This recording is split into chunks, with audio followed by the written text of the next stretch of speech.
What is up, woke family? It's your boy woke Ebuks, and I'm back again with another live stream. We have a very, very good topic to talk about tonight, man.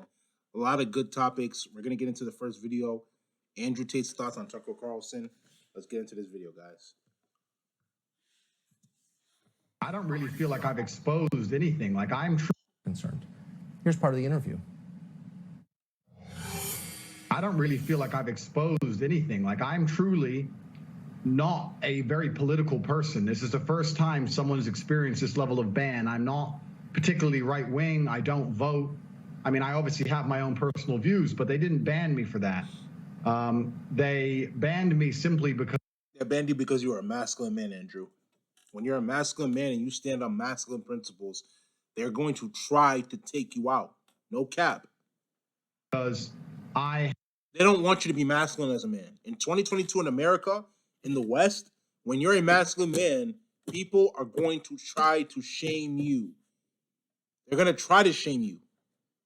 It's so sad. We live in a very, very evil and demonic world, you know? I had large swaths of the population agreeing to very traditional masculine values. Teenage men and young men, 22, 23, 24, were looking up to me and aspiring to be like me. I have a very traditionally masculine life.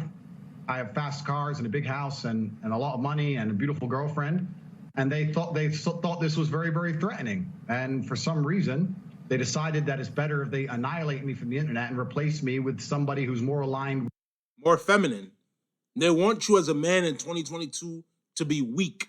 Listen to me carefully. They want you as a man in 2022 in the world to be weak.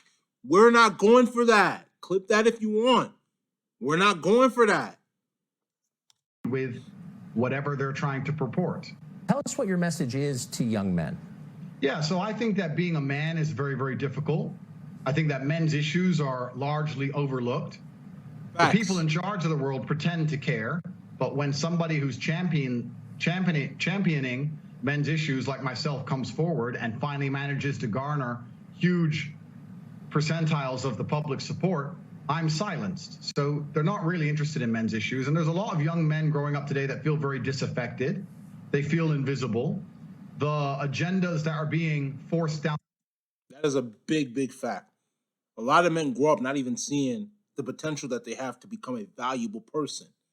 Why? Because they've been told since they were little that they're not worth anything. We need to stop. We need to stop. We need to stop. And we need to really rise up against all the evil principalities in this world. And in the spiritual realm too. You know what I'm saying? Down their throats are not agendas they align with or they feel affinity to or agendas they want. And I basically just say, hold on, guys. Oh, is that it? Yeah, okay. That just goes to show you guys, like, all jokes aside, like, in fact, you know what, guys? We're going to see if we can find the longer version. Hold on one second. Because we have a lot of videos to watch tonight. Until a couple months ago, we'd never heard of him. And then the other day,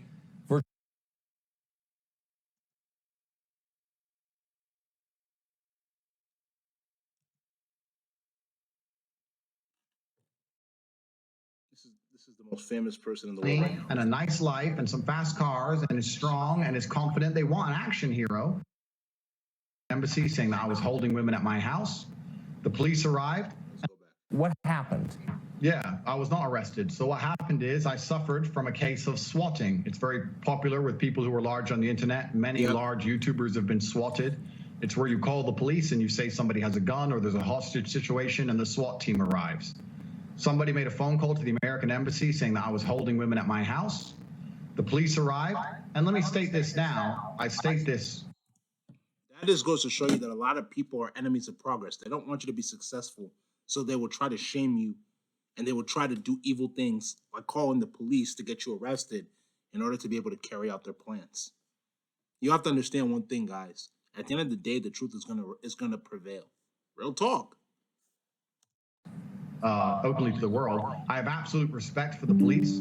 I would hate to live in a country where if you call the police saying women are being held against their will, that the police don't respond. That would be terrible. Of course they should come and look. Absolutely. They turned up. They investigated. They realized that nobody was in the house against their will. There was no crime committed. They said, okay, you're not a suspect, but you are a witness to this, along with me, my brother, the housekeeper, the gardener. Everybody who was in the premises at the time was labeled a witness. We had to go to the police station for 45 minutes for pieces of paper. We filled them in and we were let go. I was swatted. Nobody was hurt. There's no human trafficking. There's no women who were tied up. There's none of these things. It's all just complete fallacy. You probably made some of these companies mad with your views on COVID. So sum up for us, if you would, what you think the response to COVID globally did to the populations of the West. Yeah, so I certainly made them mad with my views on COVID. I don't want to go to conspiracy theory, and I would also never kill myself. Let me just say that here for the record. But Okay. at the time of COVID first being announced, my brother and I decided we sat and had a very logical conversation, and we sat and said, we're two young fighting age males. If COVID can kill us, then the world is over. It's Facts. Zombie apocalypse time. So there's no point hiding. We may as well go out with a bang. So my brother and I flew to Stockholm, Sweden. Now, I don't know if many people know this, but Sweden never closed down. Never locked down. Stockholm and Sweden never closed down, never made you wear masks, never mandated the vaccine. At the very beginning of COVID, when the rules were strictest, when Florida was still closed, when They're not even ready for that conversation. Look at the way Tucker Carlson is looking at him. Sweden, Nigeria, so many different countries around the world did not go in lockdown. But in America, they want you to be bots. You know what I'm saying? They don't want you to be able to have a free mind, be a free thinker. In the West, it's sad, bro. Real talk. Miami was still closed, when the Republican states were still closed, Stockholm, Sweden was wide open. With full nightclubs and a party scene like you've never seen. And we lived in Sweden for 3 solid months with zero restrictions, zero worry or interest in COVID. It was like the world was completely normal.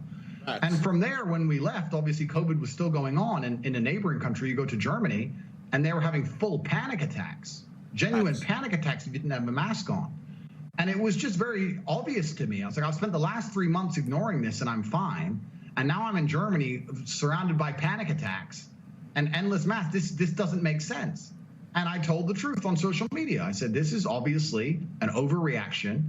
The decimation of your income, the fact you can't go get a doctor's appointment for a genuine ailment or a genuine risk of cancer, for example, the fact that you can't see your loved ones in their final days, these things are far more destructive than the common cold. I think that what they're doing is unfair. I think it's a massive overreaction. And this is based on my personal experience. And I think at the time there was a lot of pushback, but I would like to think now that 99% of the world see I was totally right. You know, it's kind of funny, Tucker, I'll tell you, when at the height of COVID, I used to say to my brother, how will people struggle with the cognitive dissonance when this is all over? Because COVID is still out there. Nothing's gone away. The thing that we were all hiding from is still right there, out there to get you. But now everyone walks around and they're not scared of it anymore. And I'm like, are people critical enough to analyze themselves and say, And understand the situation that's actually going on. They don't want, like, that's the thing you gotta understand. They don't want you to be woke. Like, they don't want you to see the reality for the way it is. They would rather shame you and make you feel like you're weird than for them to really sit down and analyze and see the truth for the way it is. say, for a year of my life, I was deathly afraid of something. Now I'm exposing myself to said thing, and I'm not afraid anymore. The media tricked me, and I was a fool. Real But talk. they're not. They don't even seem to self-analyze and go, I got tricked. They're just like, oh, okay, next thing. Hey, and You know what the thing is, though, Andrew? The thing is that how can they self-reflect when a lot of people are indoctrinated by society, when they're bots? You know, it's sad. Andrew now, like robots. It's mind-bending to me, truly. So I saw you compare the experience of rich people under COVID, you're one of them, to everybody else. What did you notice about that? It seemed like a two-tiered response. Yeah, so the story was very simple. I was flying inside of Europe. There's a lot of low-cost air air carriers. It's only low cost primarily. There's not much first class, business class, anything like that. And I was flying, and my experience was plagued by endless paperwork, wearing a mask, put the mask over your nose. Every time you eat, you have to put the mask on in between. I got told off for not having the mask up high enough. I got told off for drinking too long because my mask wasn't on. Pure panic and chaos. And because I'm fortunate enough to be fiscally secure, from there, I decided I'll just buy private jets from now on. And when I bought a private jet, there was no masks, no paperwork, no mask at the airport when I landed. My air stewardess was not wearing a mask. My pilot was not wearing a mask. COVID didn't exist once I bought a private jet. No Very cap. interesting. Maybe if you're rich enough, COVID can't take, maybe COVID's scared of money. I'm not sure. But it seems that everyone who's flying on private jets never had to worry about COVID ever. It's just the people at the bottom who had to worry about COVID. Facts. And it's kind of interesting, right? Life's always been two-tiered. There's always been this separation in regards to fiscal access. But I think a lot of people in the world today don't realize that it still very much exists. And a lot of the rules are only the rules for a certain class of people. And once you pass a certain wealth index or a certain level of money, you can do basically whatever you want. And COVID really highlighted that to me. And it's truly sad. I mean, it's easy for me to make a joke of it, but when I would fly on a private jet and do whatever I wanted, or go to Sweden and party in nightclubs and do whatever I wanted, and then I'd come to, let's say, England and see my friend who couldn't go see his dying grandmother because of a COVID restriction, that's truly sad. That's truly criminal. It's really crazy what's happened and how the world's just moved on, and the cognitive dissonance. They don't want you to be woke. Don't have enough respect for themselves. They don't. And for the truth to analyze how they were so easily fooled. It's really sad to even think about, but maybe that was the beginning of me being disliked by just pointing out my human experiences during the pandemic. They're going to dislike you because they can't relate. That's actually kind of scary about this banning. They're bots. It all came so hard and so fast that I don't know if they all just follow each other. I don't know if they're all influenced by each other. I don't know if there's someone above them all. I don't know. But when they go to cancel you, ladies and gentlemen, it comes hard and fast. You lose your Facebook, then your Instagram, then your Gmail, then your Discord, then your website hosting, then your domain name, then your payment processor. Then they don't want you to be woke. That's why. It's just like in real time, you're watching your phone and apps just exploding. Boom, boom, boom. It's crazy. Facts. Andrew Tate, you don't have to agree with everything a man says to believe he has a right to speak in public, and we do believe that. No one gets to tell you who you can watch. No one gets to tell you what you have to think. No one gets to tell you who you have to hate. You're an American and an adult. You can make those decisions yourself. So why don't they want you to hear from Andrew Tate? Because they want to silence him because he's spreading the word of masculinity. When you're a masculine man and you're spreading the truth, they're going to try by any means necessary to try to stop you. They don't want you to be able to be free and do what you have to do. So their goal is to stop you. You understand? And once you start to see the things for the way that they truly are, you got to move against it. Real talk. All right, guys, we're going to get to the next video, man. We're going to watch the Corey X Kenshin, my bad. The racist, how YouTube is racist.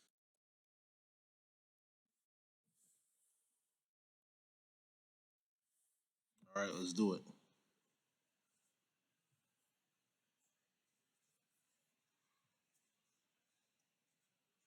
Very, very popular black creator on